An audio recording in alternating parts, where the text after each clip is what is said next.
And the dining room.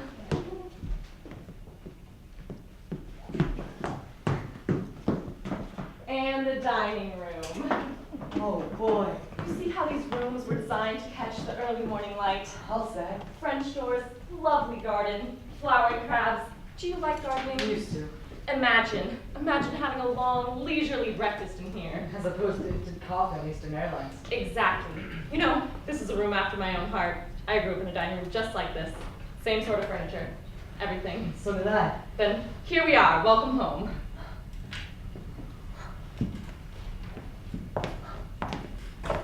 What are they asking again?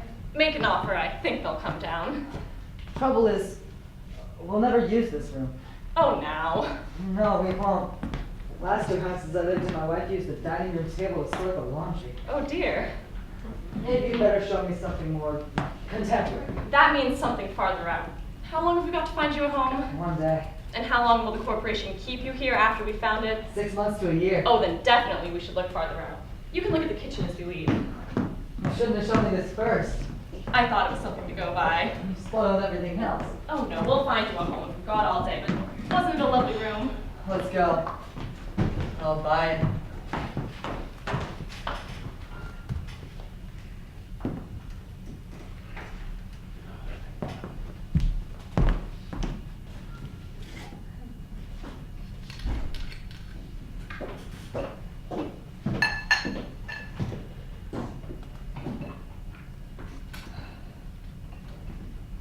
Dining room. Yes, Notice how we gravitate right to this room? I know it. Sure Mother doesn't want any of this stuff in Florida. She hardly has room for what she's got. She wants us to take turns without fighting. Well, I should draw lots then. Unless one of us wants something and one of us doesn't. We have to do it today. Are you sure that's enough time to divide up a whole house? I gotta get back, Sal. We'll draw lots, and then we'll do it. Take your turn. Ah, here. We use this sauce spoon. Take your pick. You get the spoon, you get the dining room. You mean you want to start here? Oh, gotta start somewhere. You mean you want the dining room? Yeah. What happened to the stuff you had? Plane ticket. It's part of the settlement. If you win, where will you put it? That's my problem, Sal. I thought you had a tiny apartment. I'll find a place. I mean, your children won't want it. Probably not. Then where are you? Come on, Sal. Choose. You don't want it. Of course I want it. I mean, you already have a perfectly good dining room. Not as good as this. You mean you want 2 dining rooms? I give our old stuff to Debbie. To Debbie? She's our oldest child. Does Debbie even want a dining room? She In might. a condominium? She might. In Denver? She just might, Arthur. You know what? I don't want to fight. Which end? Are you planning to put it in storage? I might. I checked on that. That costs an arm and a leg. So does shipping it to Denver. Good morning, Annie. I know what will happen if you win. What? You'll end up selling it. Selling it? That's what will happen. It'll kick around for a while, then you'll end up calling up a furniture dealer. You know, I'm absolutely amazed you'd say that. I don't want to fight, Arthur. Neither do I. Maybe we should just defer to the dining room. Maybe we should. Good morning, sir. Morning, Annie. Selling the dining room, is that what Mother told you I'd do? I told her I'd use the piano if I can have the dining room. Oh, the piano! I'm gonna be lucky to keep this spoon, Sal. I'll give you the piano and the coffee table if I can have the dining room. Annie, Yes, sir. did I find a seed in my orange juice yesterday morning? Extremely, sir. I'm sure you did, Annie. Nonetheless, I think I may have detected a small seed. Bring it twice, sir. Seeds can wreak havoc with digestion, Annie. Yes, sir. They can take root and grow. Sorry, sir.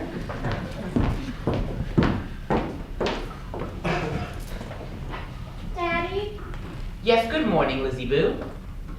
Daddy, could Charlie and me, Charlie and I. Charlie and I, come out and sit with you while you eat breakfast? You certainly may, Lizziekins. I'd be delighted to have the pleasure of your company. Provided, Yippee! I said provided, you sit quietly without leaning back in your chair, and And don't fight or argue. He says we can. I said you may, sweetheart. Good morning, Daddy. Morning, Dad. Here's your cream, sir. Thank you, Annie. You're welcome, sir. Dad, Hmm? when do we get our fresh cream with our shredded wheat? When you grow up, that's when. I'll tell you one thing. If there's a war, no one gets cream. If there's a war, we'll have to settle for the top of the bottle. Mother said she was thinking about having us eat dinner in here with you every night.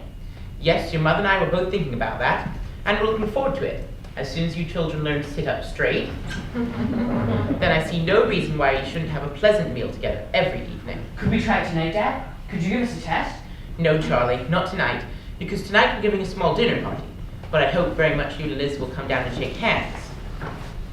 I get so shy, Dad. Well, you'll just have to learn, sweetie pie. Half of life is learning to meet people. Then what's the other half, Dad? Was that a crack? No, Dad. That was a crack, wasn't it? No, Dad, really. That sounded very much like a smart guy wisecrack to me. And people who make cracks like that don't normally eat in dining rooms. I didn't mean it as a crack, Dad, I promise. Then we'll ignore it. We'll go on with our breakfast. Your car is for Lizzie for school. Okay. Thank you, Annie. Thank you, Annie. Goodbye, Daddy. Goodbye, darling. Don't be late. Say good morning to the driver.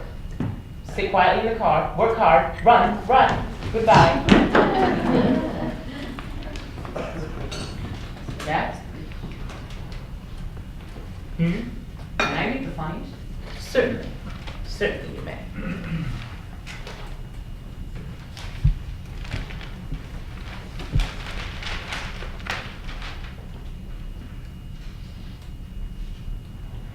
This won't mean much to you, but the government is systematically ruining this country. Miss Kelly told us about the government. Oh, really? And who is this Miss Kelly? She's my teacher. I don't remember any Miss Kelly. She's new, Dad. I see. And what has she been telling you? She says there's a depression going on. I see. People all over the country are standing in line for bread. I see. So the government has to step in and do something about it. Annie, Yes, sir. I'd very much like some more coffee, please. Yes, sir. You tell Miss Kelly she's wrong. Why? I'll tell you exactly why. If the government keeps on handing out money, then no one will want to work. And if no one wants to work, no one will be able to support such things as private schools. And if no one is supporting private schools, then Miss Kelly will be standing in the breadline along with everyone else. You tell Miss Kelly that, if you please. Thank you, Annie. You're welcome, sir.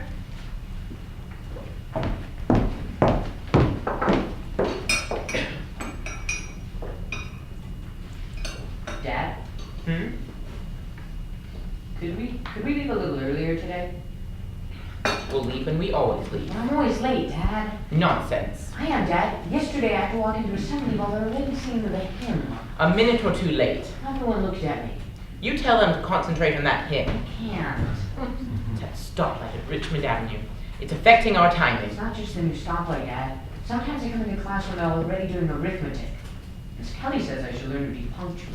Miss Kelly again, eh? She says if everyone is late, then no one will learn any mathematics.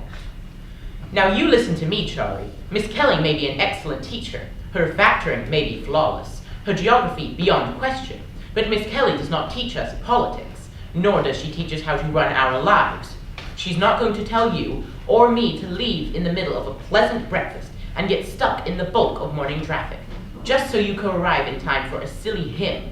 Long after you've forgotten that hymn, long after you've forgotten how to factor, long after you've forgotten Miss Kelly, you'll remember these pleasant breakfasts at this dining room table.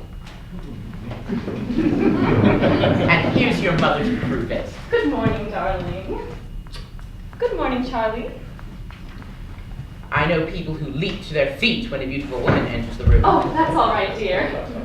I also know people who are quick to push in their mother's chair. Thank you, dear. And finally, I know people who are quick to give their mother the second section of the morning paper. Oh, Thank you, dear. Now, Charlie, take a moment. if you would, just to look at your mother, bathed in the morning sunlight and reflected in the dining room table. Oh, Russell. Look at her, Charlie, and then ask yourself carefully, which is worth our ultimate attention? Your mother or Miss Kelly? Who is Miss Kelly? Never mind, dear. Which, Charlie?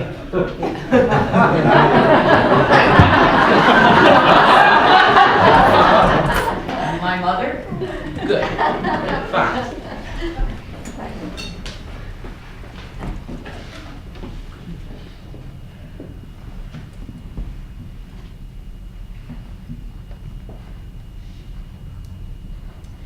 And now I think we should make a quick trip upstairs before we say goodbye and are on our way. Good morning, Annie. Good morning, Mrs. Tell Irma I'll have poached eggs this morning, Annie, please. Yes, Mrs.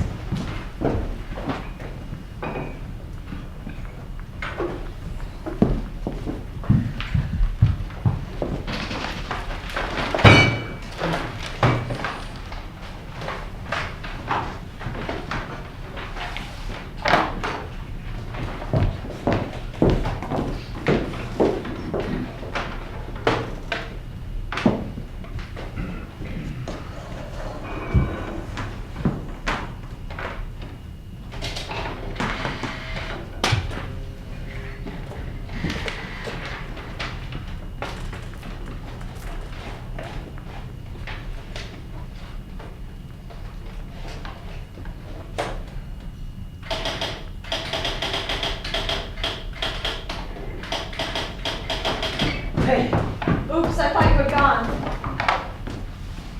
I forgot my briefcase. What's going on? I have to get this term paper done. In here? Where else? You're going to type? Of course I'm gonna type.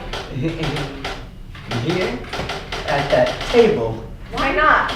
You're going to sit there, banging a typewriter on my family's dining room table. Why not? Because it wasn't designed for it, that's why. Oh, Howard. Lucky I came back. Next thing you know, you'll be feeding the dog off our low-stuff china.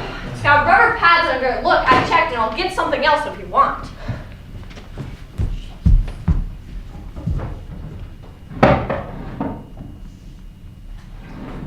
You're not gonna use those placemats. Thought I would, yes. Those are good placemats. Haven't used them in 10 years. Those are extremely good placemats, Ellie. Mother got those in Italy. All right.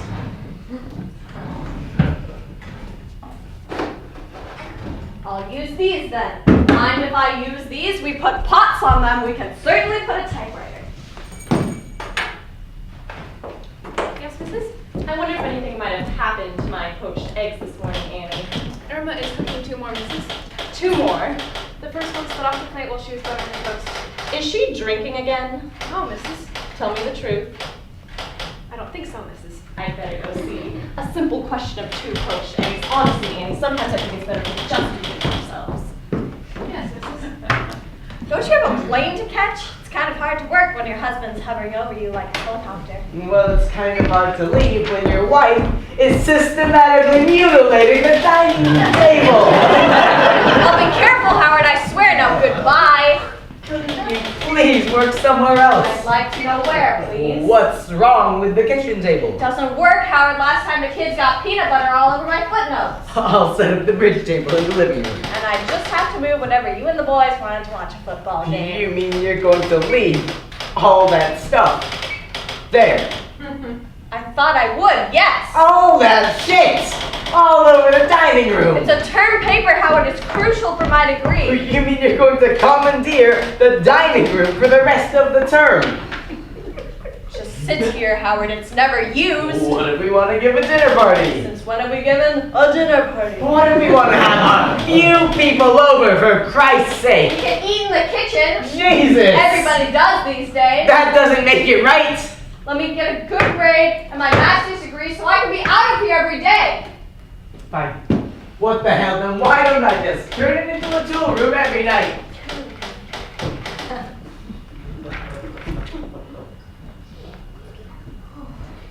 Why Why'd you tell Mildred to wake me up, Mother? Let me just finish this grocery list. I mean, it's Saturday, Mother. There. I know it's Saturday, darling, and I apologize, but something has come up and I want you to make a little decision. What decision? Now, start your breakfast, dear. No one can bake on an empty stomach. Now, guess who telephoned this morning? Who? Your Aunt Martha. Oh, I love her.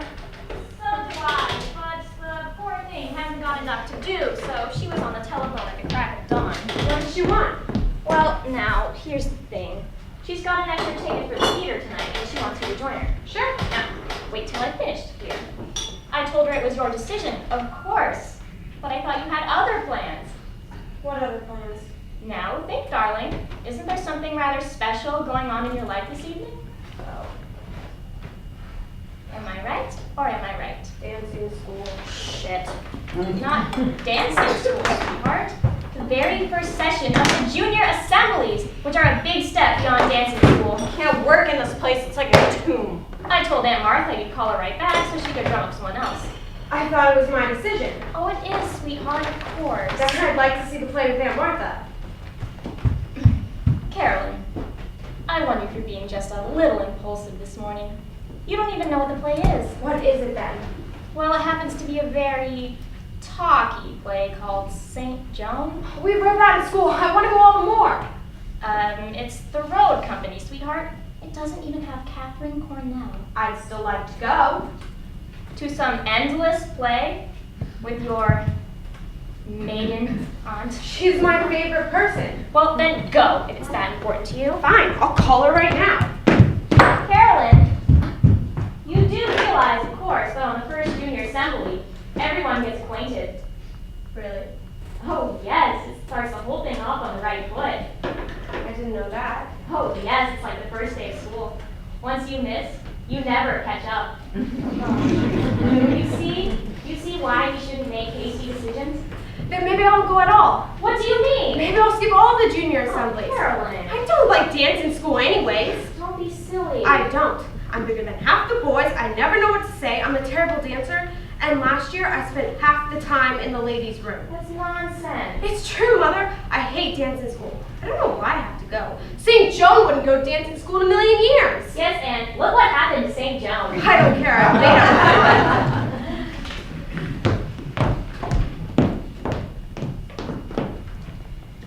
Your Aunt Martha seems to have caused a little trouble this morning. Maybe.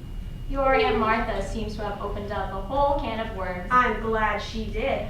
All right. And how do you propose to spend your other Saturday nights? I mean, when there's no Aunt Martha and no St. Joan, and all your friends are having the time of their life at junior assembly. I'll do something. Such as what? Hanging around here, listening to that stupid hit parade, bothering the maids when we're planning down I'll party. do something, Mother. Well, you're obviously not old enough to make an intelligent decision. I knew you wouldn't let me decide. All right then, decide. I'd like to. Let me tell you a very short story before you do. Dear Aunt Martha, who also made a little decision when she was about your age. She decided, if you breathe a word of this, I'll strangle you. She decided she was in love with her riding master, and so she threw everything up and ran off with him to Taos, New Mexico, where your father had to track her down and drag her back. But it was too late, Carolyn. She'd been overstimulated. And then on it, she refused to join the working world. So there it is, in a nutshell. Now think about it while I'm ordering the groceries and decide.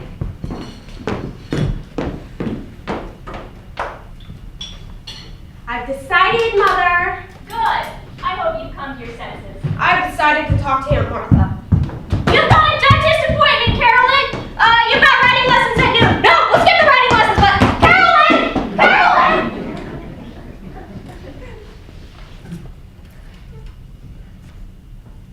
Boom! Michael, you scared me out of my skin. I wanted to. Your mother said you was sick this morning. I was. I am. So sick you couldn't go to school? I am, Aggie. I upchuffed. Twice. You get right straight back to bed.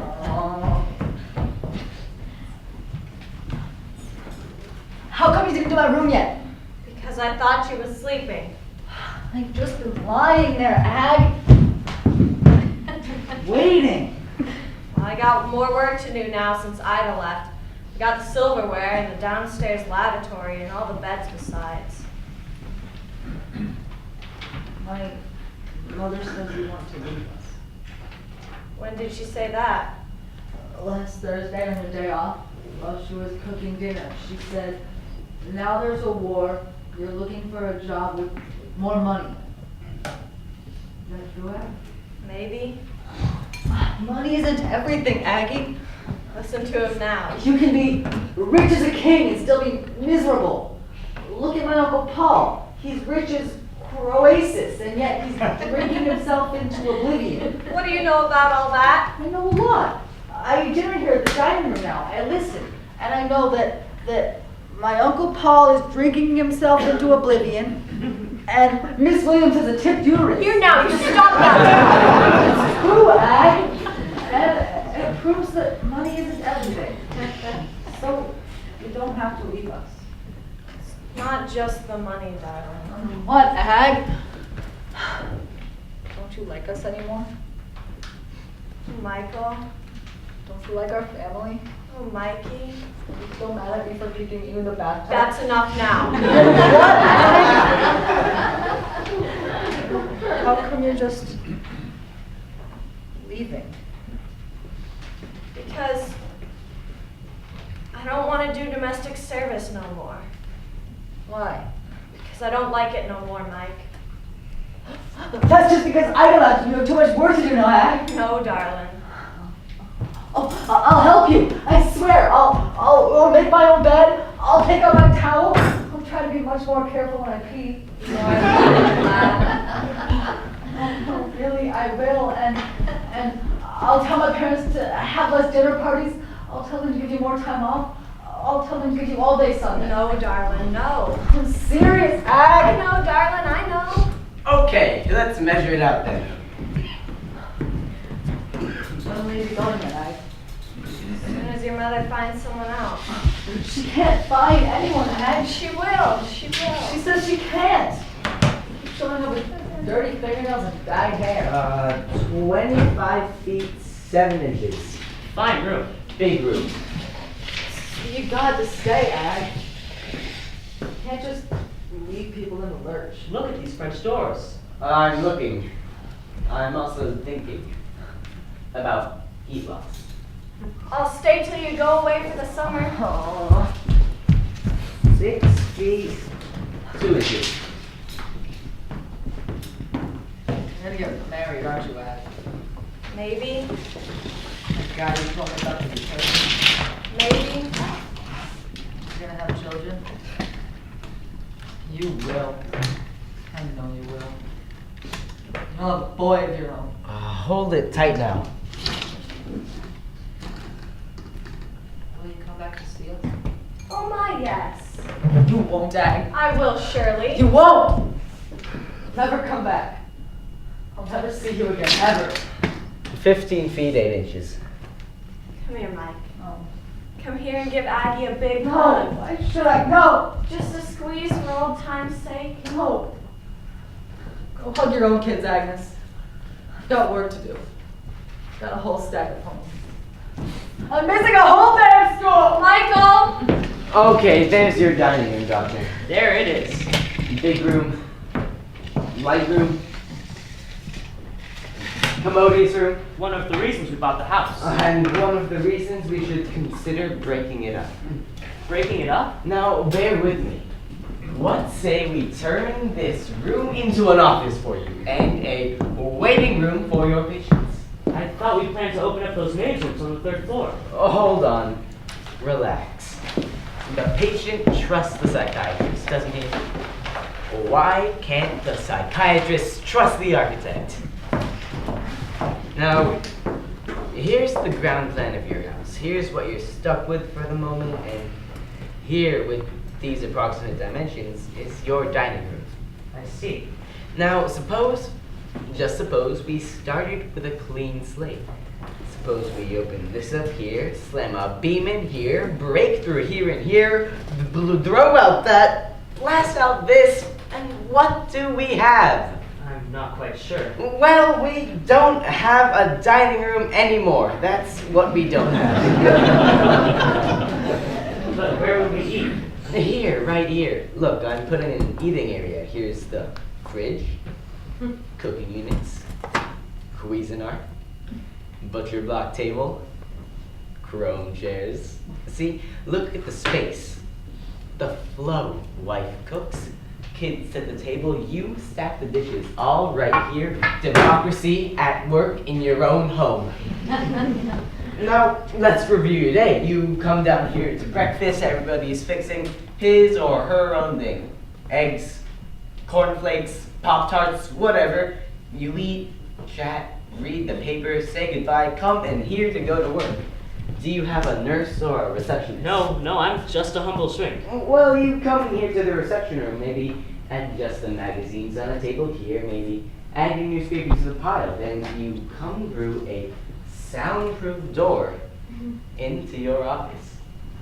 You turn on a stereo console here, maybe select a book from a wall module here, and then settle behind your desk module. You read, you listen to music, soon buzz a patient arrives. You put aside your book, turn off the music, and buzz him in through the soundproof doors. He flops on a couch here, tells you his dream, you look out the window, he leaves, you write him up, buzz the next. Soon it's time for lunch.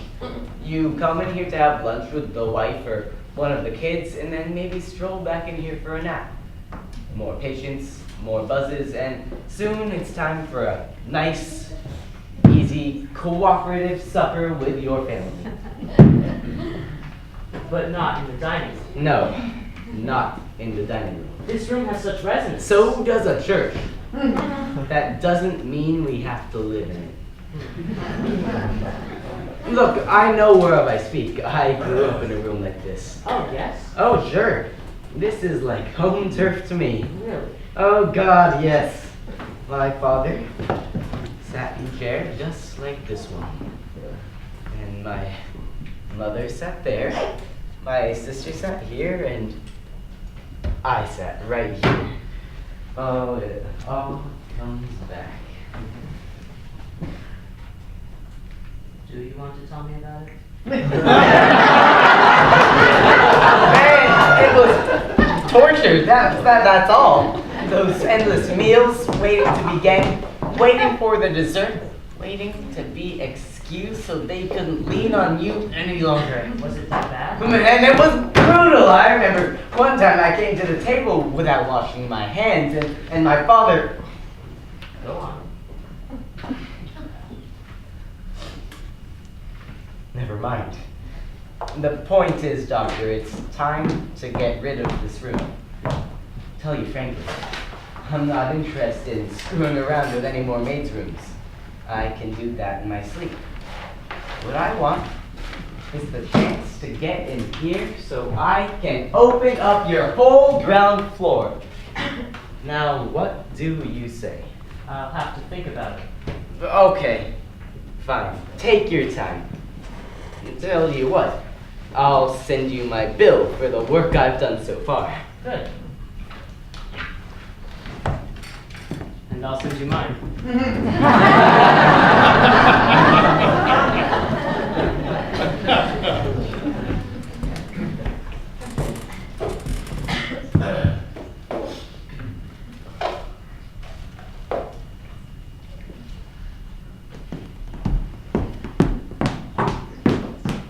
All right, children, we're ready. Yay! Children,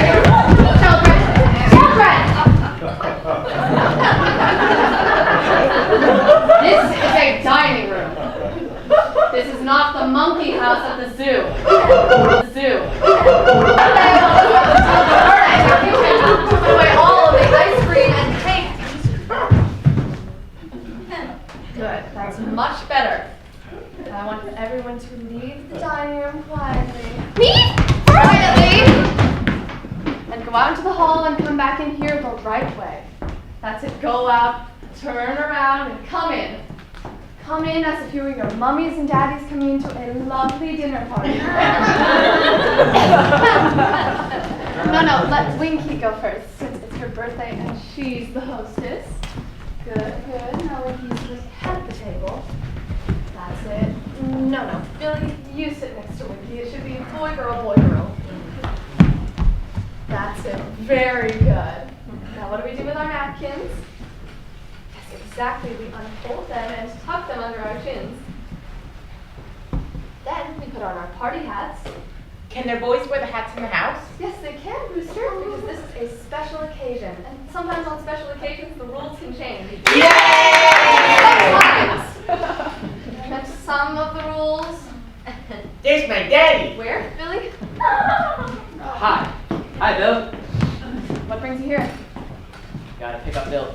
I thought Susie was picking him up. She told me to pick him up. Well, you're a little early. I only have another date. She told me to be early. I can't get mine to work. Help her, Brewster. Little boys are supposed to help little girls. Where's Frank? Playing golf, where else? On Winky's birthday? Don't get me started, please. Mommy, can we have ice cream now, please? In a minute, dear, be patient. Then you still have something to look forward to. Judy must have known he'd be playing golf. Judy knows everything. She knows about us at least. About us. How? She said she could tell by the way we act. Grandpa's dinner party.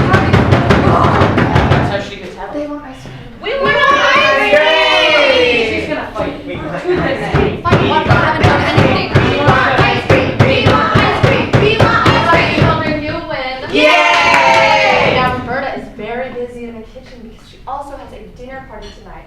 So, who would like to help bring things out? All right, tell you what. Billy, you bring out the ice cream, and Sandra, you bring out the cake. Careful! Well, don't run. Be very polite to Roberta because she's working very hard. And Winky and Brewster, you'll have other responsibilities. For instance, Brewster, when Billy and Sandra reappear through the back door, what are you going to do? Sing the song. Very good, Brewster. Now be very quiet. And watch that door, and as soon as they come out, start singing. What do you do? She's thinking of telling her father about us. Her father. He'd fire me immediately. So what if he I'd did? be out of a job, Peggy. Find another. Where? Doing what? Happy birthday to you! Happy birthday to you! Happy birthday, dear myself! Happy birthday to you! No, sweetheart, wait. Always wait. Before you blow out the candles, you have to make a wish. And Mommy has a wish too. See, Mommy's putting her wedding ring around the candles. Now, we both close our eyes and make a wish. I wish No, sweetheart, don't tell. Never tell a wish. If you do, then it won't come true. All right, now blow. Yay! Winky, would you cut a piece of cake for everyone? And Brewster, you can pass around the ice cream. What did you wish for? Won't tell. You think it'll come true? No. She'd make it so messy. Judy, She'd make it impossible.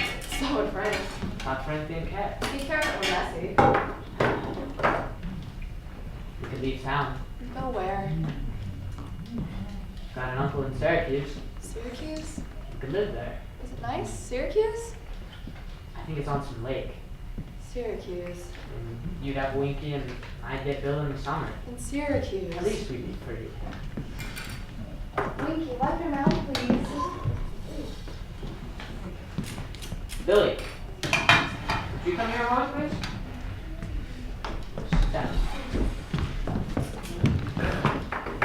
Do you have to go to the bathroom? No. Then don't do that. Don't do what? You know what. Go back. Enjoy the break.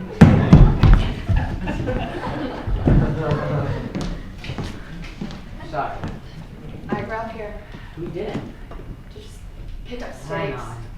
I mean, this is where I live. Me too. We just have to behave ourselves now. Okay. Keep yours little children. Oh, Ted, I just can't stand it. Never see next to each other. We'll have to make a conscious effort. We won't be sitting next to each other. Judy will see to that. For a while, right? For quite a while. Mommy, we're all finished. Thank you, sweetheart. And here's your wing from the cake. Good for you, darling. I forgot all about it. Time to go then? I planned some games. Hey. Only a set? It would help. Then I'll set. Into the living room now, children, for some games. Yay! What games? Oh, all kinds of games. Blind man's bluff, pin the tail on the donkey.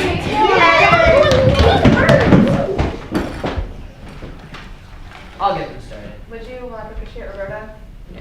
I'll be the donkey. Oh, I'll be the ass. stop, real sweet. Money! Come on, we're waiting. We're coming, dear.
Grandpa?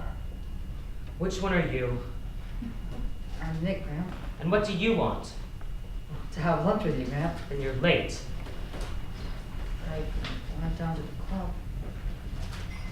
Who said I'd be at the club? My parents. My parents said you always eat there.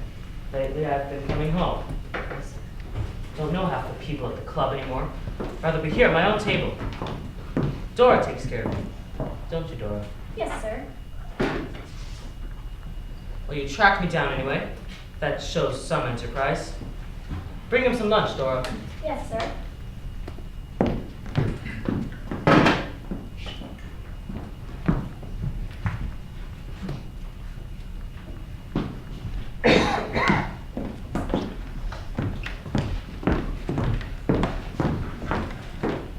you, Grandpa. So you're Nick, eh? Yes, I am. You the one who wants to go to Europe this summer? No, that's Mary.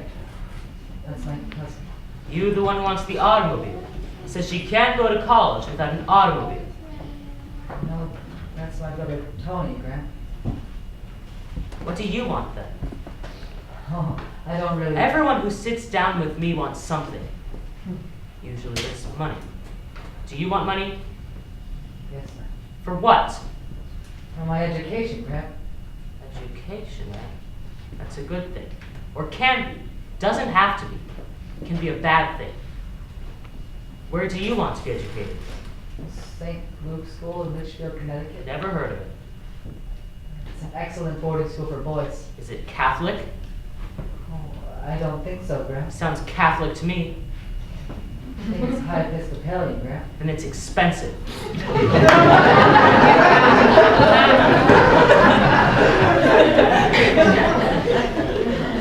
My parents take me to first grade school, Grandpa. Ah, your parents, I think. Yes, sir. They discussed all the options, and they decided that this is the best. They decided, eh? Yes, sir. And then they decided that you should get your grandfather to pay for it. Yes, sir. Another one leaving the nest, Dora. Yes, sir. Taking a piece of the nest egg. Yes, sir. Why don't you stay home? Me? You. Oh, because I want to broaden myself. You want to what? I want to broaden my horizons. My horizons need broadening. I see. And I'll meet all sorts of interesting new friends. Don't you have any interesting friends here? Oh, sure, Grant. I do. I have interesting friends right here. I know a man who makes boats in his basement. Yes, but I know a man who plays golf with his wife. yes, but I mean, of all different types, from all over the country. New York, California. Why would you want to meet anyone from New York? Because they're more sophisticated. They'll buff me up. They'll what? My mother says I need buffing up. Do you think he needs buffing up, Dora? No, sir. Dora doesn't think you need buffing up. I don't think you need buffing up. You'll have to give us better reasons. Oh, well, they have advanced Latin now. I see. And And an indoor hockey rink. yes, and And beautiful grounds and surroundings. don't we? Don't we have beautiful grounds and surroundings? Why do we have to go away to have beautiful grounds and surroundings? I don't know, Grant. All I know is everyone's going away these days. Everyone's going away. Hear that, Dora? Everyone's going away. An awful lot of people are going away. I didn't go away. Yes.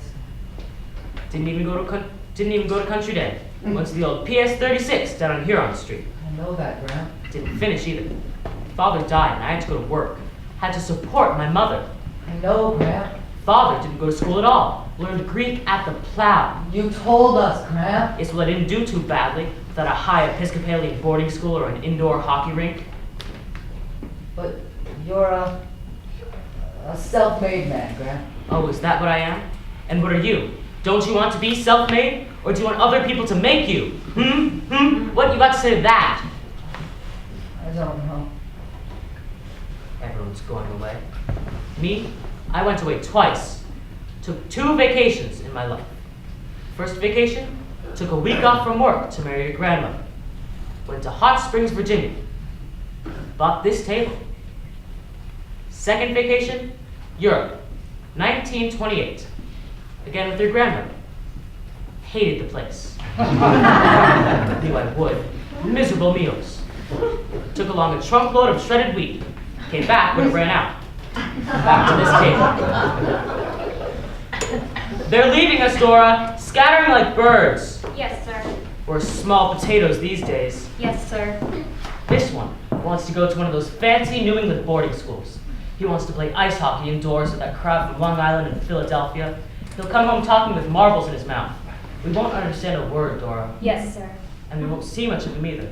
He'll go visiting in places like Baltimore and New York. He'll drink liquor in the afternoons and get mixed up with girls who wear lipstick and trousers and whose only thought is the next dance. And he wants me to pay for it all. Am I right? No, Grant, no, really, I don't. I don't want to go. I want to stay here with all of you. Finish your greens. They're good for your lower intestine.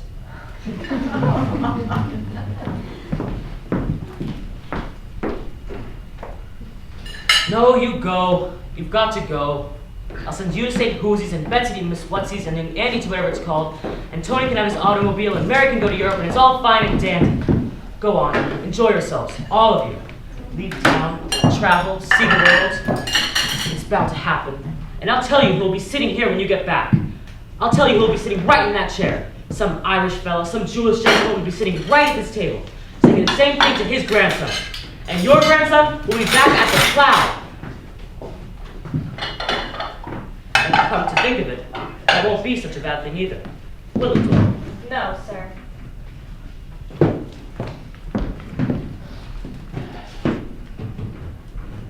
Well, go on. Hurry. Bring him his checkbook before he falls asleep.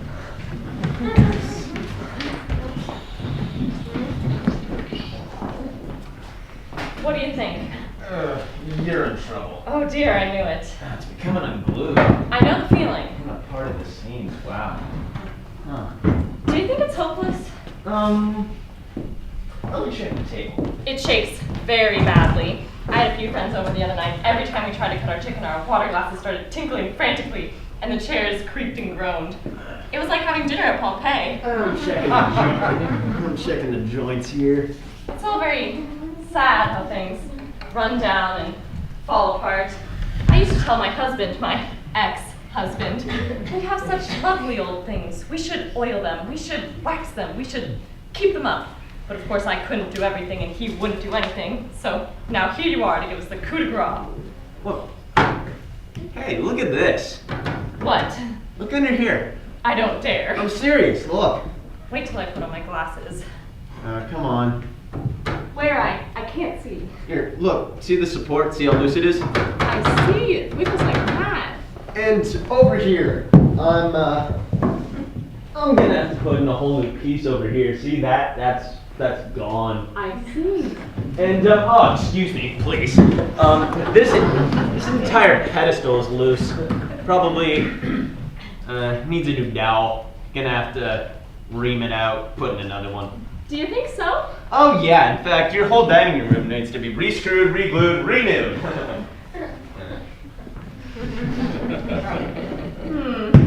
What's the matter? I've never been under a table before. Oh yeah? It's all just wood under here, isn't it? That's all it is. I mean, you'd think a dining room table was something special, but it isn't underneath. It's all just wood, a couple of big, wide boards. That's all it is. What's this here? What's what? Well, you have to come back down under here to see. There's some writing here burned into the wood. Where is it? Right here.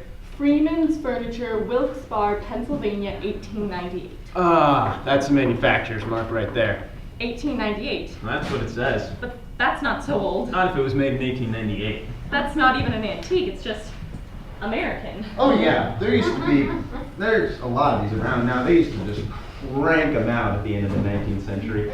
Now aren't I dumb? For years we've been thinking it's terribly valuable. We know it is in a sense. It's a solid, serviceable copy based on the English.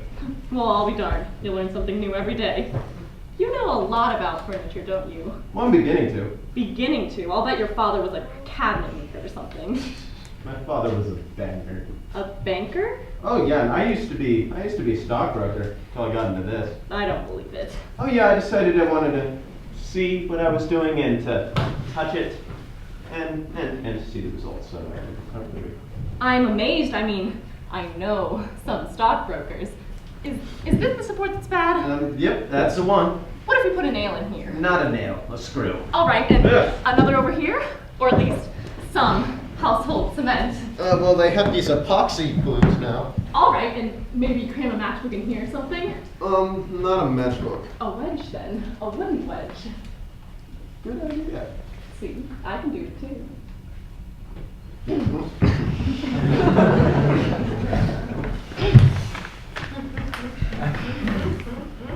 So, well, will you be taking the table away, or can you fix it here? I can fix it here if you want. That might make more sense. My husband used to ask for written estimates, materials, and labor. I'll go right one up. Suppose I helped on the labor.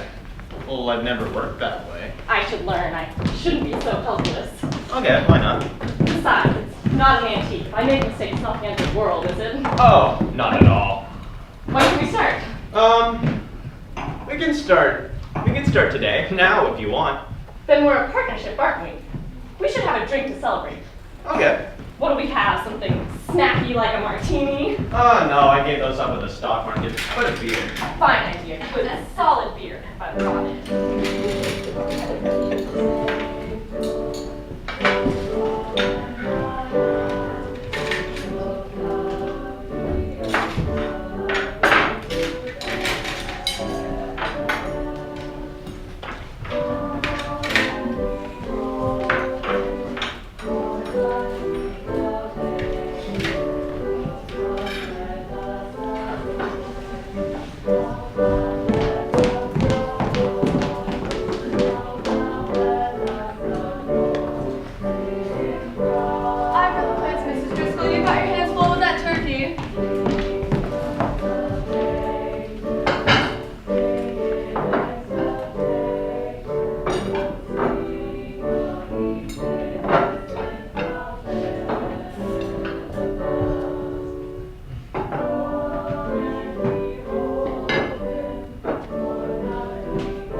Now, Mother, I want you to sit next to me.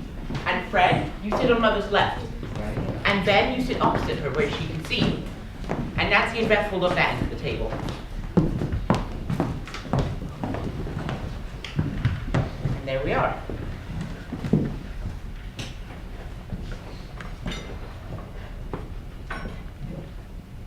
What's the matter, Mother?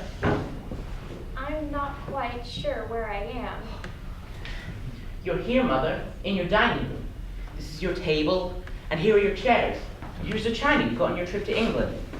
Here's the silver-handled carving knife that Father used to use. Oh, yes. She's tired. It's probably just been a long day. But who are these people? I'm not quite sure who these people are. It's me, Mother. Stuart, your son. And here's Fred and Ben, and Nancy and Beth. We're all here, Mother. I'll get the turkey. That might help her focus. Yes. And Mrs. Driscoll is here, Mother, right in the kitchen where she's always been. And your grandchildren. All your grandchildren are here. Don't you remember? They ate first at the children's table. And now they're out and back playing touch football. You watched them, Mother. Oh, yes. Ah, and here's Nancy with the turkey. See, Mother, isn't it a beautiful bird? And I'm going to carve it just the way Father did, and give you a small piece of the breast and a dab of dressing. Just as always, Mother. Just as always. And Fred will have the drumstick. Am I right, Fred? Yep. And Beth will have the wishbone. And Ben ends up with the Pope's nose. Am I right, Ben? There's some for Mrs. Driscoll. I always do, Nancy. Mrs. Driscoll likes the second joint. This is all very nice, but I think I'd like to go home. You are home, Mother. You've lived here for 52 years. 54. Forever. Fred, pass this plate down to Mother. Yeah. Thank you very much, but I really do think it's time to go. Mother. Would someone drive me home, please? I live at 18 Summer Street with my mother and sisters. Oh, we do. It's not there now, Mother. Don't you remember? We drove down. There's a big building there now. Thank you very much for asking me. Thank you for having me to your house. Mother, I'm Fred, your son. Isn't that nice? Thank you. It's been absolutely lovely. Thank you. Thank you so much. Thank you. Quickly, let's sing to her. Sing. She likes singing. We used to sing to her whenever she'd get upset. Quickly, Fred, Ben, over here. I can't find my gloves. Where would my gloves be? I can't go without my gloves. What song? I can't remember any of the songs. Sure you can. Come on. I need my gloves and I need my hat. As the blackbird in the spring, 'neath the willow tree, sat and piped, I heard him sing, sing of Oralee. Oralee, Oralee, maid of golden hair, sunshine came along with thee, and swallows in the air. I love music. Every person in our family could play a different instrument. She's coming around. Quickly, second verse. In thy blush the rose was born, music when you spake. Through thine azure eye the morn, sparkling seemed to break. Oralee, Oralee, maid of golden hair, sunshine came along with thee, and swallows in the air. That was absolutely lovely. Thank you, Mother. But now I really do think it's time to go. Would you call my carriage, please? Someone find my hat and gloves. It's very late. Mother gets very nervous when I'm not home in time for tea. Look, Fred, Ben, we'll drive her down and show everything. The new office complex where her house was, the entrance to the thruway, the new Howard Johnson's motel, everything, and she'll see that nothing's there at all. I'll bring the car around. I'll get her coat. Alright. We'll just have to go through the motions.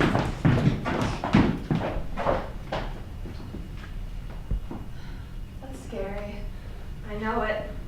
Suddenly feels so precarious. It happened to us all. No, but it's as if we didn't exist. As if we were all just ghosts or something. And even her own sons. She walked right by them. Guess who walked right by us? Yes. You know what I'd like? What? A good, stiff drink. I'm with you. I'll bet Mrs. Driscoll could use a drink too. Bet she could. Let's go out and ask her. Mrs. Driscoll? Let's. All right. Let's go out and have a drink with Mrs. Driscoll. Dig into this turkey. Help her with the dishes and then figure out how to get through the rest of this goddamn day.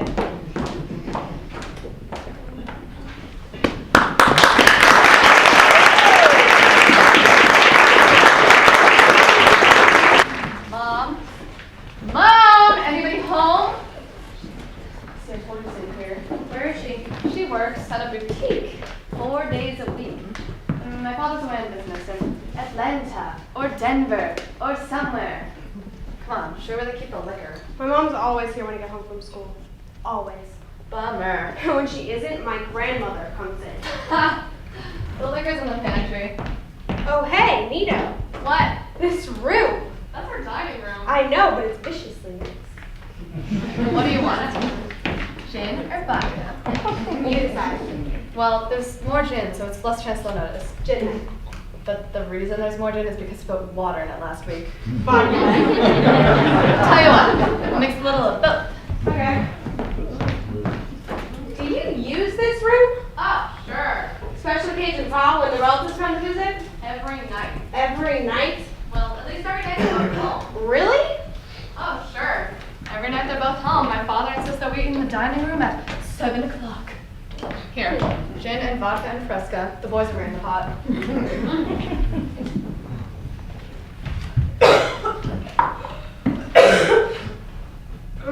It must be nice eating here. Oh, yeah, sure.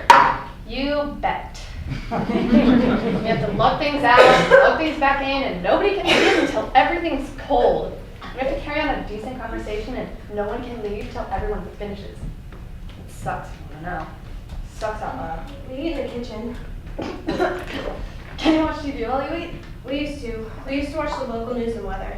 Well, that's something. At least we don't have to talk. But then my mom read somewhere in Family Circle that TV's bad at meals, so now we just turn on the stereo and listen to semi-classical music. My parents said they tried eating in the kitchen when I went to boarding school, but when I got kicked out, they moved back in here. It's supposed to give me some sense of stability. Do you think it does? Shit, no. It just makes me nervous. They take the telephone off the hook so no one can call. And my brother gets itchy about his homework, and when my sister had anorexia, she still had to sit there and watch, for God's sake. My parents spend most of the meal bitching anyway. The whole thing bites, Helen. It really bites. Bites the big one. Want another? No, thanks. I do. You call the boys and tell them it's all clear. Hey, Sarah? What? When the boys come over, do you think we could have our drinks in here? In the dining room? I mean, wouldn't it be cool sitting around this table with Eddie and Dwayne, drinking gin and Fresca and vodka? No way. Absolutely no way. In here? I get all tight in here. Now come on, let's call them. Jesus, how I'm having drinks in the dining room. You really are a whip sometimes.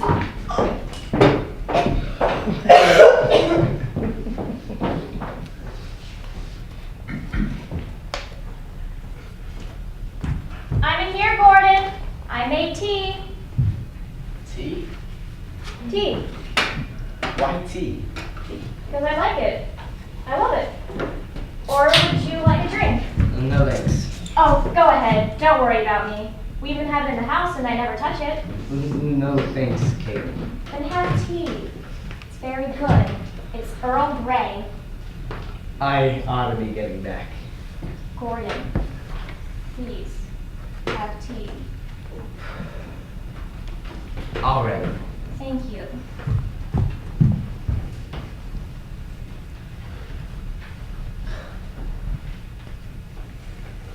tea in the dining room. Where else? Should we huddle guiltily over the kitchen table? No? Then tea in the dining room. What would you like, lemon or milk? Whatever. Gordon. Milk then, no sugar. Milk it is.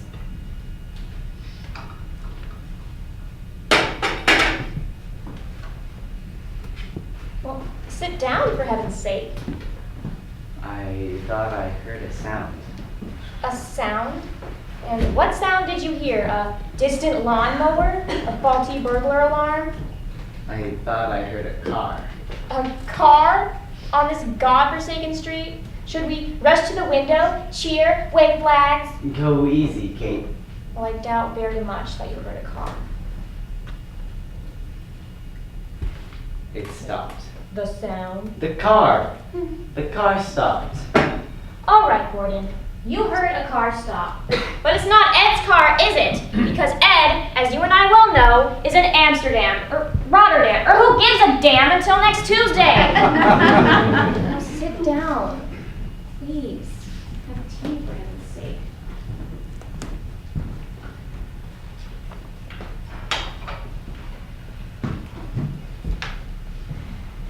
Now, when can we meet again?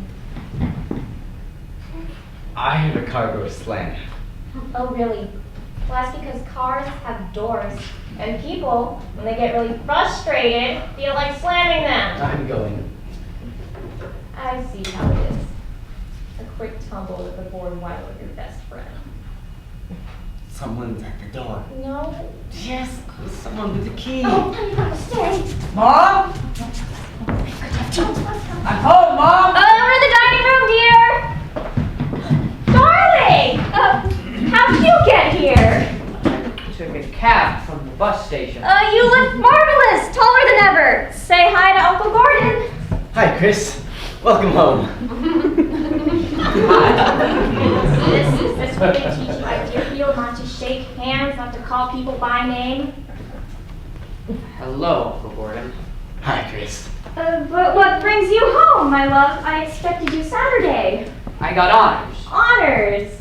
If you get an over 85 average, you get to leave 2 days early. But then you should have telephoned. I wanted to surprise you. I ought to go. Oh, nonsense! Have more tea. Chris, would you like tea? I was taking a nap and Gordon stopped by. We thought we had tea. Have some tea, dear. Or a Coke. Have a Coke. Or shall I get you a beer? How about a beer for a big boy who gets honors? No thanks. I really better go. You won't have more tea? Can't. Sorry. All right then. Goodbye. Goodbye. Goodbye, Chris. Goodbye.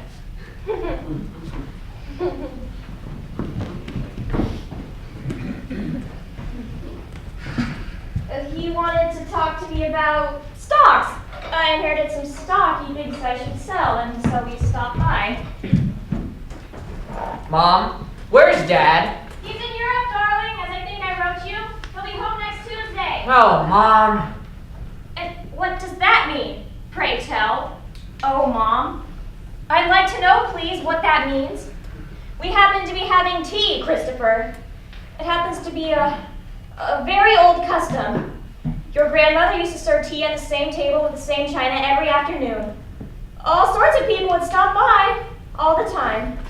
I'd come home from school and here she'd be, serving tea. It's a delightful old custom, sweetheart. Where are you going? I asked you a question, please. We don't walk away. Chris, I am talking to you! I am talking to you and I'm your mother and the least you can do is listen!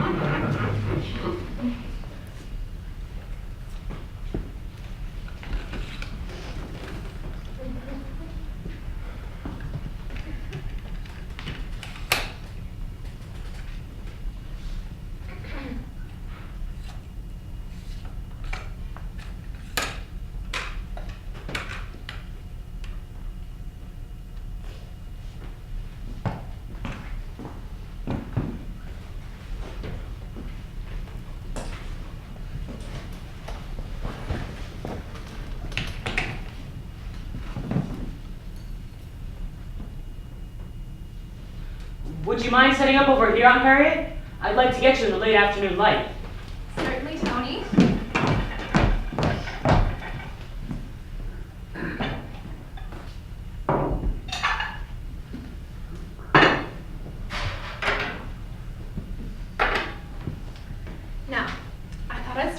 this Irish-linen placemat that my husband, who is your great uncle, inherited from his sister. These need to be washed and ironed by hand every time they're used. And then, of course, the silver, which was given to us as a wedding present by your great-grandmother. You see 4 pronged forks, pistol-handled knives, a spoon with the rat tail back, all Williamsburg pattern. This should be polished at least every 2 weeks.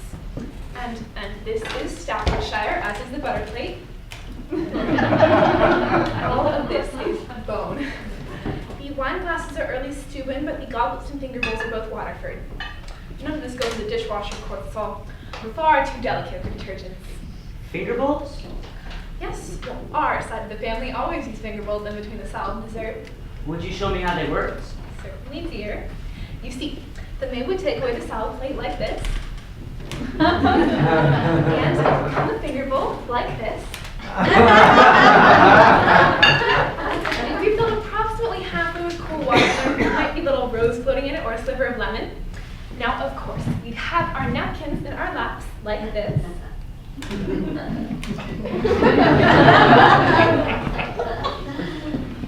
then we dip our fingers in the finger bowl, gently, gently. Wiggle them and shake them out. We dab our napkins and dab our lips. And then the maids would take the finger bowls away. And we would come a nice sherbet or a chocolate mousse. Thanks, Aunt Harriet. That was terrific. You're welcome. Now, Tony dear, tell me again what all this is for. I didn't quite understand over the telephone. It's a classroom project for Amherst. Oh my, a project? In what, pray tell? Anthropology, actually. Anthropology? Heavens! What does that have to do with this?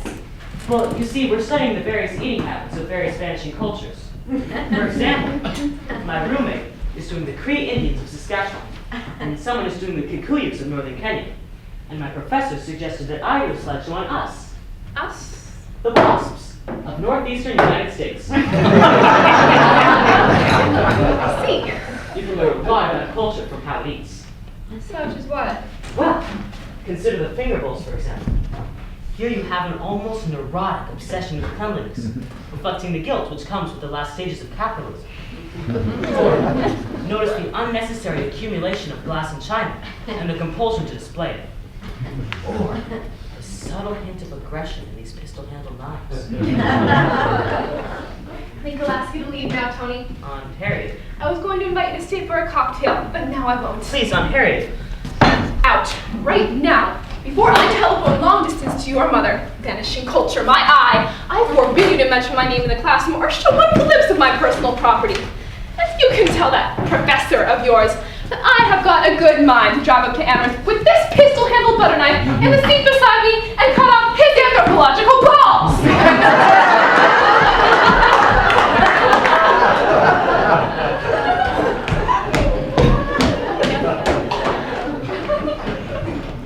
Where are you going now, Daddy?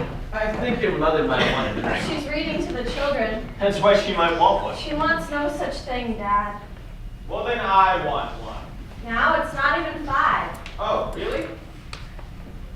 Well, then let's go see how the Red Sox are doing, shall we? Daddy, stop. Stop what? Avoiding me. Ever since I arrived, we haven't been able to talk. Talk? Good Lord, what do you mean? Seems to me that everybody has been talking continuously and simultaneously from the moment you got off the plane. Alone, Daddy. I mean alone. You know I mean alone. All right, we'll talk. Right here in the dining room. Good place to talk. As a matter of fact, I'm kind of tired. It's been a long day. I love this room. I've always loved it. Always. Your mother and I still use it now and then.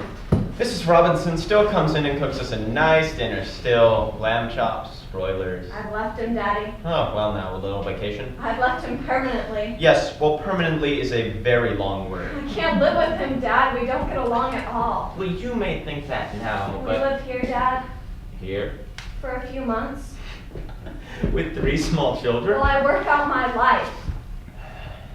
What time is it? A little after 5? I think the sun's over the yardarm, don't you? Or, if it isn't, it should be, because I think it is almost permissible for you and me to have a little drink, Meg. Can we stay, Dad? Make us a drink, Maggie. Alright. I'd like a scotch, sweetheart. Make it reasonably strong. You'll find the silver measuring gizmo in the drawer by the trays. I want 2 shots, a splash of water, and I want it in that big glass with a pheasant on it. And not too much ice. Alright. I saw Mimi Mott the other day. Can you hear me? I can hear you, Dad. There she was, being a perfectly good sport with her 3rd husband. Her 3rd, who's deaf as a post and extremely disagreeable. So I took her aside. Can you hear me? I'm listening, Dad. So I took her aside and I said, "Now, Mimi, tell me the truth. If you would put in half as much effort with your 1st husband as you have with your last 2, don't you think that maybe you'd still be married to him?" I asked her that point blank, and you know what she said? Maybe. It's exactly what she said, maybe.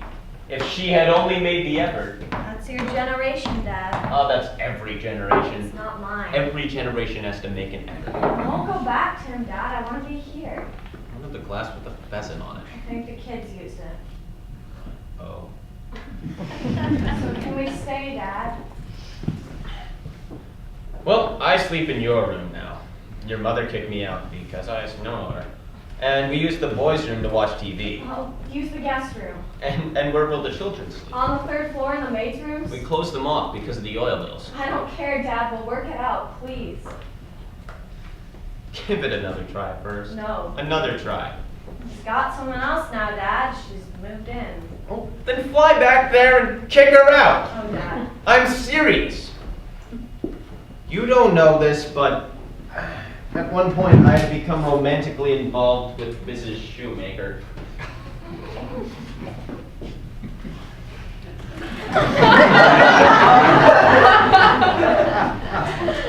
We took a little trip together to Sea Island, and your mother got wind of it and came right down and told Betty Shoemaker to get on the next train. That's all there was to it. Now why don't you do that? Go tell this woman to peddle her papers elsewhere. Sit with the children while you do. I've got someone else, Dad. Oh, you mean you've had a little fling? I've been going with someone. A little fling. I've been living with him. And where was your husband? He stayed with his girl. And your children? They came and went. Sounds a little complicated. It is, Dad. That's why I need to come home. So let's review the bidding, may we? Do you plan to marry this new man? No. You're not in love with him? No, he's already married anyway. Oh, so he's decided he loves his wife? No. But you've decided you don't love him? Yes. And your husband's fallen in love with someone else? He lives with someone else. And your children, my grandchildren, come and go between these various households? Yes. Sort of. Yes. Sounds extremely complicated. It is, Dad. It really is. Well, it seems to me the first thing you do is simplify things. That is the first thing. You ask the man you're living with to leave. You sue your husband for divorce. You keep your children in their present schools. You keep your house. There's someone else, Dad. Someone else? Someone else entirely. A third person? Yes. What was that movie your mother and I liked so much? The Third Man? It's not a man, Dad. Oh, man? It's a woman. A woman. I've been involved with a woman, Dad, but it's not working. And I don't know who I am, and I've got to touch base, Daddy. I want to come home.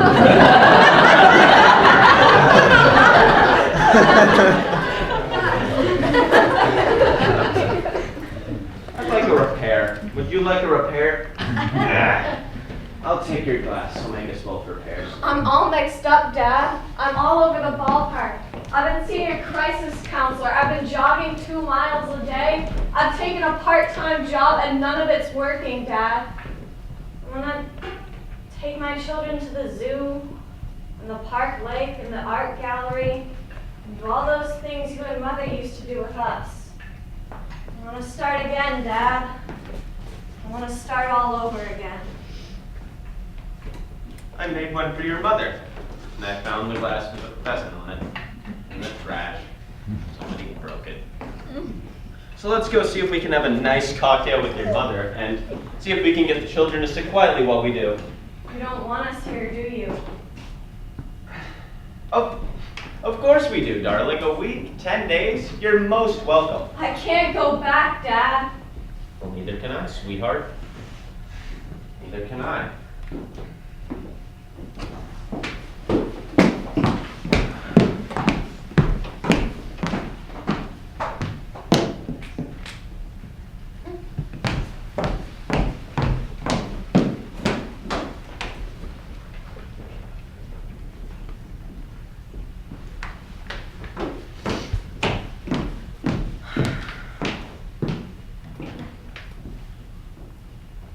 I don't know whether to eat or not.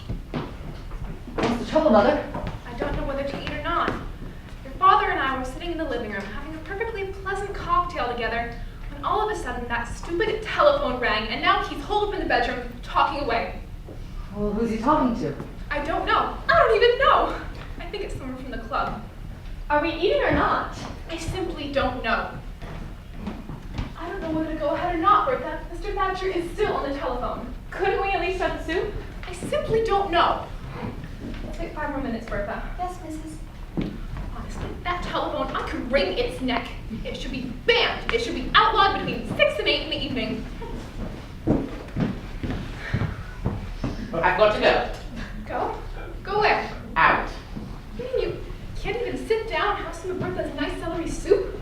I can't even finish my cocktail. Something very bad has happened. Bertha, would you mind very much putting the soup back in the saucepan, keeping it on a low flame? We'll call you when we're ready. Yes, Mrs. And what on earth is the matter? Henry was insulted at the club. Insulted? Binky Byers made a remark to him in the steam bath. Oh. What did he say, Dad? Yes, what did he say? I believe I was speaking to your mother. Binky made a remark, and apparently a number of newer members laughed. Poor Henry was so upset, he had to put in his clothes and leave. He called me from Mother's. I telephoned the club. I spoke to several people who had been in the steam bath. They confirmed the incident. I asked to speak to Binky Byers. They refused to come to the telephone. And so I've got to do something about it. Dear, oh dear. Won't you tell us what he said to Uncle Henry, Dad? I will not dignify the remark by repeating it. Oh, come on, Dad. We're not babies. Yes, Standish, really? He said, Claire, I want you to leave the room. Why? I'm older. Yes. You should know. Everybody should know. These are different times. We're not ready yet. Go on, Standish. Be frank. This is a family. Mr. Byers made an unfortunate remark having to do with your Uncle Henry's private life. I'm afraid you'll have to be more specific, dear. Mr. Byers, who had obviously been drinking since early afternoon, approached your Uncle Henry in the steam bath and alluded in very specific terms to his personal relationships. What personal relationships? His associations to the outside world.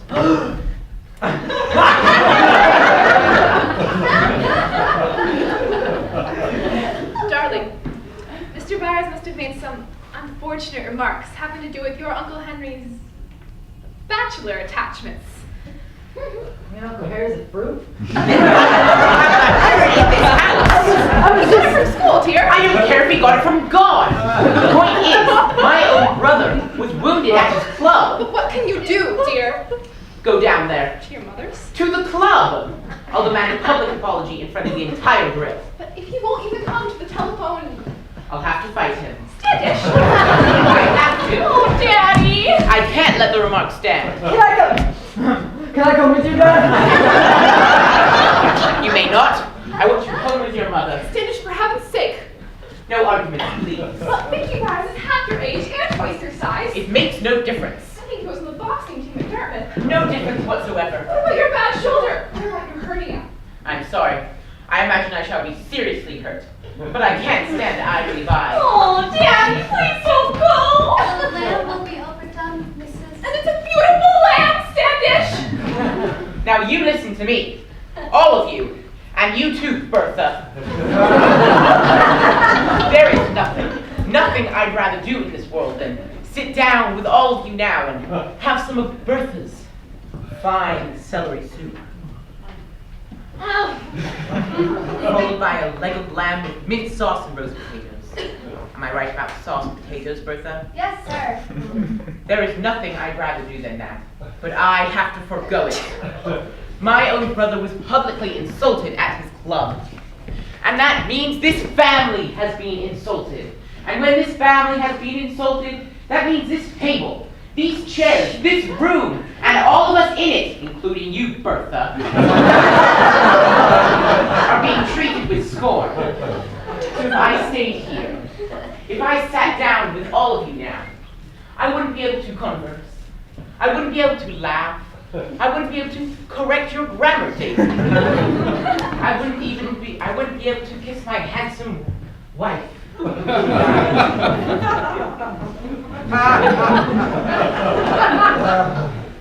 Goodbye, dear. Goodbye, darling. Goodbye, Winkins. Bye, Daddy. Goodbye, David. So long, Dad. Good luck. Goodbye, Bertha. Goodbye, sir. God bless you. Thank you. Very much indeed. Of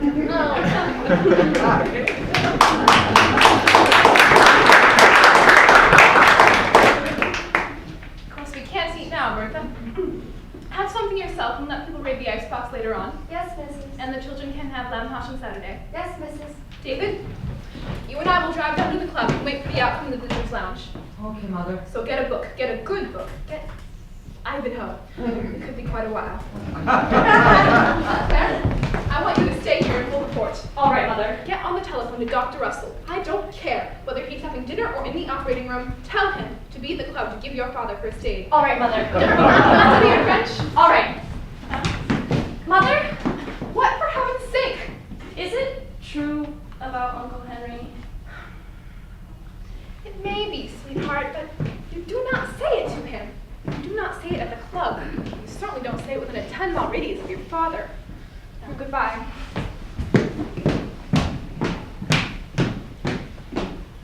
We'll talk in here. No one will disturb us. No one comes near a dining room anymore. The thought of sitting down with a number of intelligent, attractive people to enjoy good food, well cooked and properly served, that apparently doesn't occur to people anymore. Nowadays, people eat in kitchens or living rooms, standing around balancing their plates like jugglers. Soon, they'll be eating in bathrooms. Well, why not? Simplify the process considerably. Sit down, Smart Pop. I'll sit here. You can look out. There's a purple finch who comes to the feeder every evening, brings his young.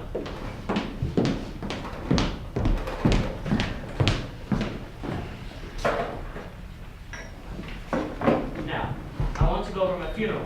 Pop, I want to do it. There are only a few apples left in the barrel. you've been saying that for years, Pop. Well, this time it's true. So I want to go over this, please. You're my eldest son. I can't do it with anyone else. Your mother starts to cry, your brother isn't here, and your sister gets distracted. So concentrate, please, on my funeral. All right, Pop.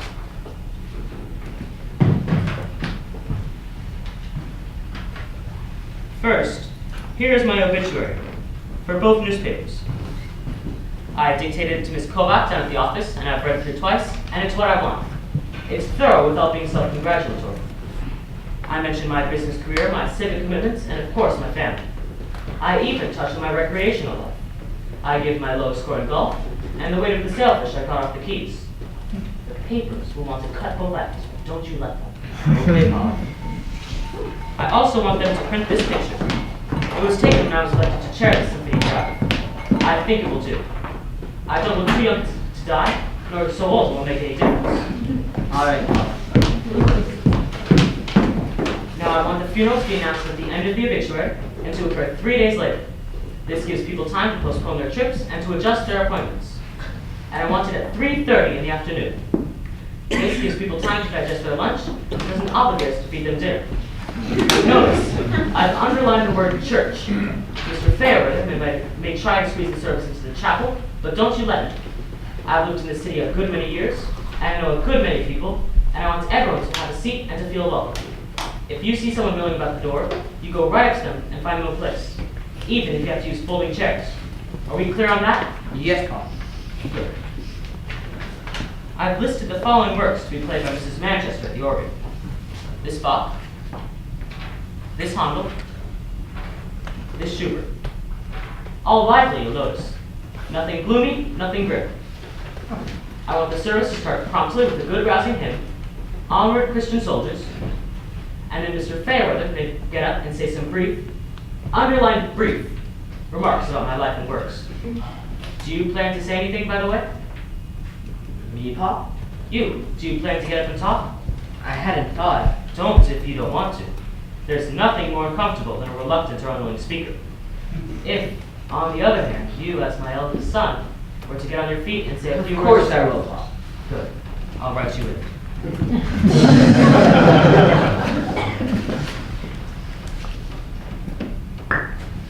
Brief remarks by my son, Richard. Any idea what you might say? No, Pop. You won't make it sentimental, will you? Brad Hoffmeister spoke it up the other day and made some very sentimental remarks about Brad. I didn't like it, and I don't think Brad would have liked it. I won't get sentimental, Pop. Good. On the other hand, you won't make any wisecracks, will you? Ah, Pop. You have that tendency, Dick. At Marcy's wedding and your brother's birthday, you got up and made some very flip remarks about all of us. I'm sorry, Pop. Smart guy stuff. Too smart, in my opinion. If you plan to get into that sort of thing, perhaps you better not say anything at all. I won't make any cracks, Pop. I promise. Because you love us, don't you? Yes. You love us. You may live 1,000 miles away. You may have run off every summer. You may be a terrible letter writer. But you love us all just the same. Don't you? You love me. Yes, Pop. Really? Good.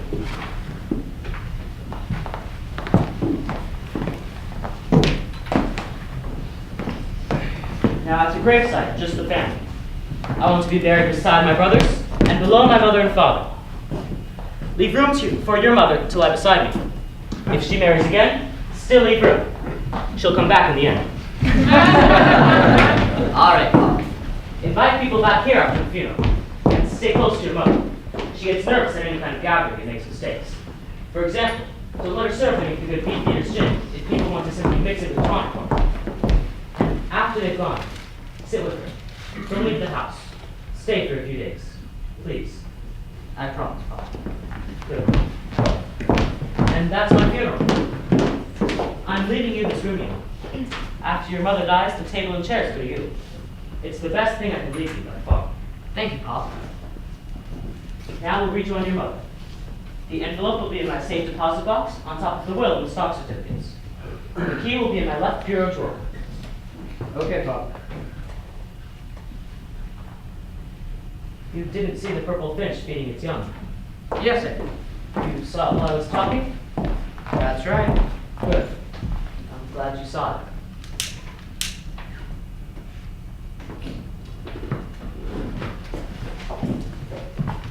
Oh, Annie, it looks absolutely spectacular. Thank you, Mrs. Now, make sure the soup plates are hot. I always do, Mrs. Now, keep an eye on the ashtrays, Annie. Some people still smoke between meals, but they don't like to be reminded of it. Oh, no, Mrs. I think we can dispense with butterballs. Just give everyone a nice square of butter. I'll do butterballs, Mrs. Oh, would you? How nice. And let's see. Oh, yes. Before people arrive, I'd like to pay you. For you. And for Belmont in the kitchen. It includes your taxi, so you can both just sleep right after you've cleaned up. Thank you, Mrs.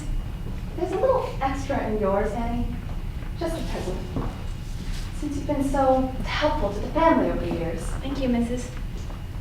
I'd better check the living room then. Oh, Annie. I heard some strange news through the grapevine. Mrs. Roman told me you won't be available anymore. No, Mrs. But not even for us, Annie. We've used you more than anyone. I'm retiring, Mrs. Surely special occasions, Annie, and if we're desperate, can we still reach out your nephews? He's moving away, Mrs. But then where will you go? What will you do? I've got my sister in Milwaukee, Missus. We'll be lost without you, Annie. You'll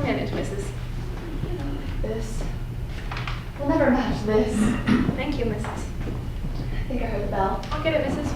Women's cups upstairs, men's in the hall closet. Yes, Mrs. Oh, Annie? Thank you. For everything. You're welcome, Mrs.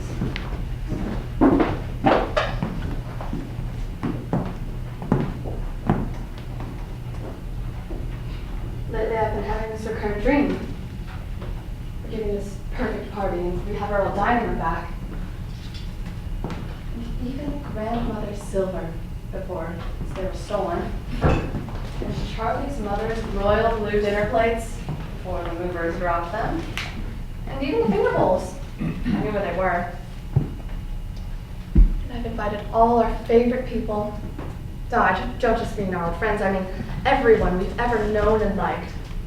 We'd have the man who fixes our Toyota, and that intelligent young couple who bought the Peyton house, and the receptionist at the doctor's office, and the new teller at the bank.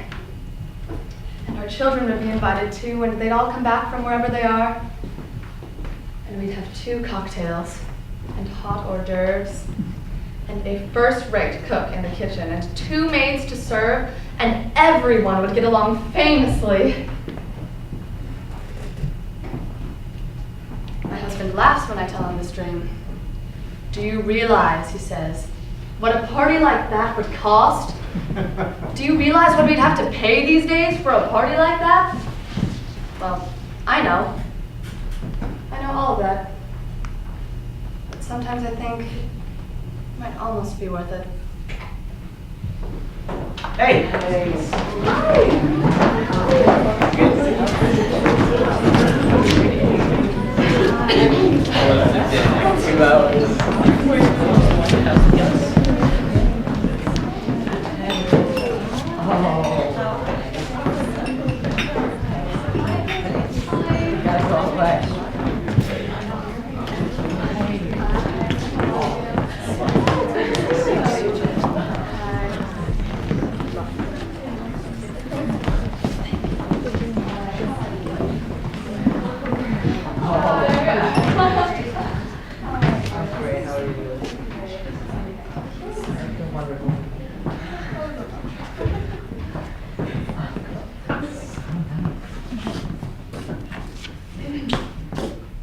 To all of us.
Sam!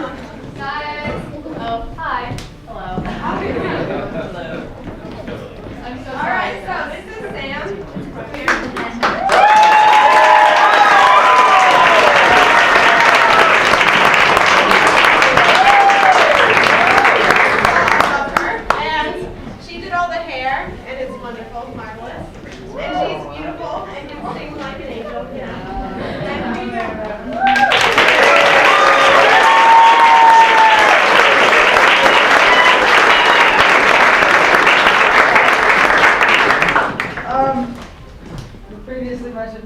wonderful mother. This is for Miss Maroney. You may know me. I'm not very easy to deal with. And she's one of the few who can really put up with me. And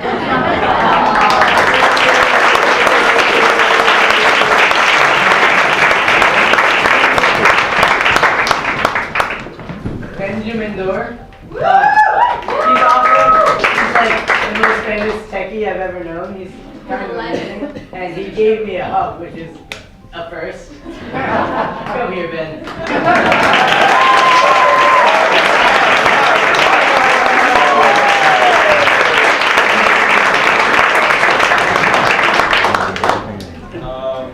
Is Ben Holker here?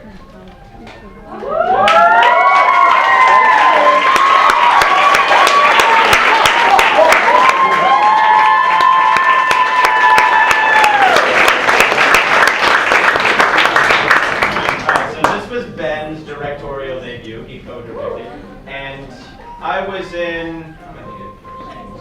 Two. I was in two of his scenes, and this guy was a joy to work with. He's very, very entertaining, and yes, thank you, man.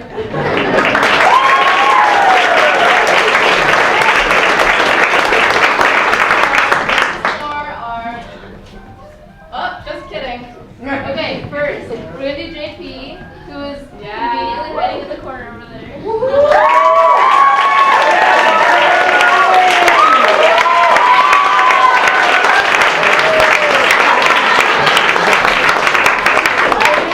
Stage manager, which means he read everybody's lines when they were out, and he helped make notes, which were very good, and he did a really good job.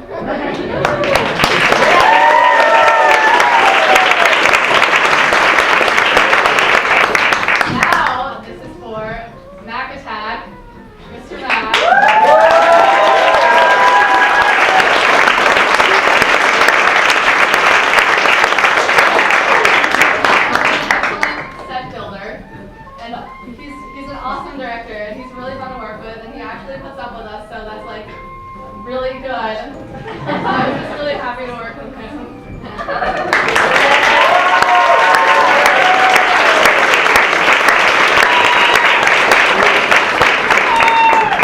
I just want to say thanks to all of you parents for sharing these great kids. This has been a dream to work with these kids. The dozen actors in it and the half a dozen or so technicians we had. Thank you so much to all of them. Thank you, Ben Dorr, for coming back, and Sam Maroney. It's always wonderful to have alumni come back and help with this. Ben Halter, who is listed as an assistant director, but really was more of a co-director. It was a joy to work with him. So, thank you all very much.